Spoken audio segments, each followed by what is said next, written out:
Atensyon mga SSS members and pensioners, dalawang napaka-importanting bagay bukas na po mangyayari at magaganap. Naku po, para sa inyo ito, magandang balita ito, no? Dapat malaman nyo, pag-uusapan natin sa video na ito. Hold up.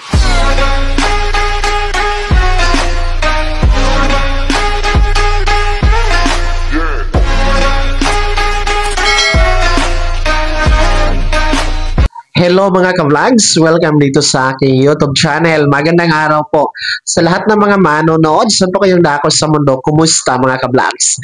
Ayan, bukas na po, araw ng Biyernes, May 30. Dalawang importanteng bagay mangyayari o magaganap po para sa mga miyembro at pensyonado ni SSS. Dapat alam nyo ito dahil napakahalaga ito mga ka-vlogs, no? Mamaya-maya isa-isahin natin. Pero bago ang lahat, kung bago ka pa lang dito sa aking YouTube channel, hindi ka pa nakasubscribe, abay, click nyo muna ang ating subscribe button na nasa baba. Huwag nyo kalimutan na pindutin ang notification bell. Ilagay nyo po sa all para naman updated ka sa lahat ng mga videos na aking i-upload. Ito na nga po, no? Bukas, May 30, no? Araw ng Biyernes, meron po tayong dalawang napaka-importanting bagay na mangyayari o magaganap, no? Mga miyembro at pensyonado ng SSS. So, una na po dyan, bukas po, May 30, araw ng Biyernes, ay magaganap po ang free webinar.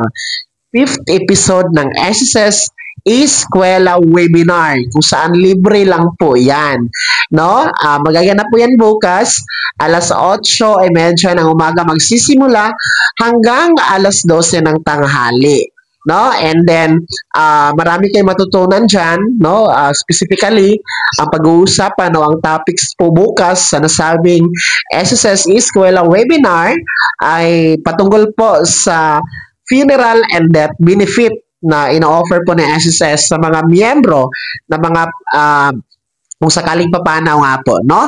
So, wala naman sigurong may gusto dito sa benepisyong ito, funeral and death benefit, pero kahit paano, no, kasama po talaga yan sa ating paghahanda.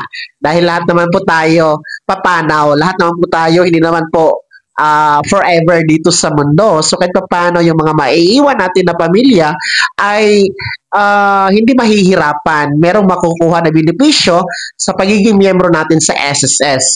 So yan po ang topic bukas, funeral and death benefit, kung saan tatalakayin po ang proseso ng pag-apply, no? Ano ang mga dokumentong kailangan i-file, ano po yung mga rason bakit nire-reject o nadi-disapprove ang aplikasyon natin for death and funeral benefits, no? And then yung proseso, requirements, lahat ng yan, no? Kung paano po tayo mag-claim ng funeral and death benefit kay SSS. So, ang kagandahan lang talaga dito sa benepisyong ito ay kahit isang beses ka lang nakahulog sa SSS, no? Yung miyembro namatay, no? Tapos miyembro sa ni SSS pero matagal na siyang hindi nakahulog, makakakuha pa rin po ng death and funeral benefit, no? Kahit isang beses lang po yan, no? Kahit noong taon pa na 1990s to late 2000s, makukuha pa rin po ang death and funeral benefit. So yan po ang isa sa kagandahan, no, sa funeral and death benefit. Ulitin ko, walang may mas gusto dito, pero lahat naman tayo ay darating din sa puntong yan. So lahat ng yan, no, bukas mo yan sa 5th episode ng SSS Eskwela Webinar. Ulitin ko, alas 8:30 ng umaga hanggang alas 12 ng tanghali.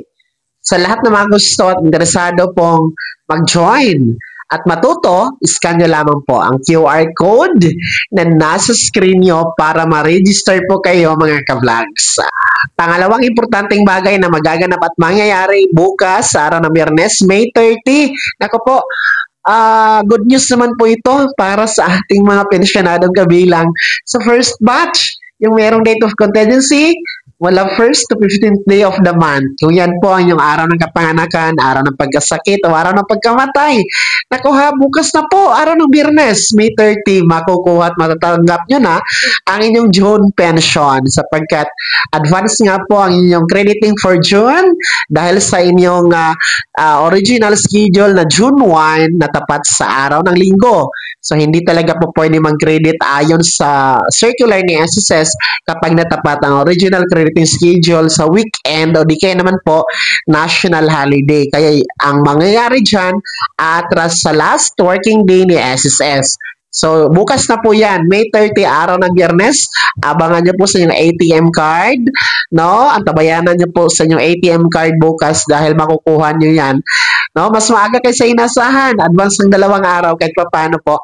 Mas maagang mapapakinabangan at magagamit ng ating mga first batch ang pensyon para ngayong buwan ng Hunyo.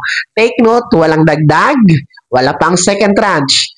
Tanging pensyon nyo lamang ang inyong makukuha bukas, mga first batch SS pensioners. At yan po ang dalawang napaka-importanting bagay na magaganap at mangyayari bukas, araw ng Biyernes, May 30. Una po, ang 5th episode ng SSS Eskwela Webinar kung saan pag-uusapan po ang death and funeral benefits. Magsisimula yan bukas alas 8:30 ng umaga hanggang alas 12 ng tanghali. Scan nyo po ang QR code, nasa screen nyo. And pangalawang importanteng bagay, magaganap bukas May 30, araw ng Biyernes, advance pension crediting schedule ng ating mga first batch SSS pensioners. Kaya naman, mga miyembro at pensionado ng SSS, ano po yung comment at reaction sa balitang ito? Ibahagi niyo po sa comment section na nasa baba. Pakilakip ng buong pangalan at kung taga saan kayo. Bago ako magtapos sa video na to, kung gusto niyo po sumuporta sa aking YouTube channel, i-click niyo po ang ating super thanks button na nasa baba. Sa mga gusto maging miyembro, pwede po, i-click niyo ang ating join button. Maraming perks dyan mga ka-vlogs. Be my member now. Sana'y naging gabay ang video na to kahit paano na pag-uusapan natin ang mga mahahalagang bagay-bagay na may kinalaman sa pagiging miyembro, benepisyaryo at pensionado sa SSS.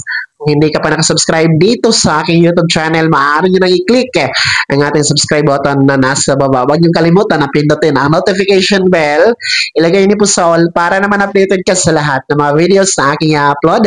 Maaari nyo din i-like ang video na to at kung meron ka pa mga katanungan, maaari nyo i-komento sa comment section na nasa baba. Paki-follow na din po ang aking official Facebook page na nasa screen nyo. Muli po, ako si Daniel Timpao na nagsasabing dito sa aking YouTube channel, pawang katotohanan at lahat totoo lamang.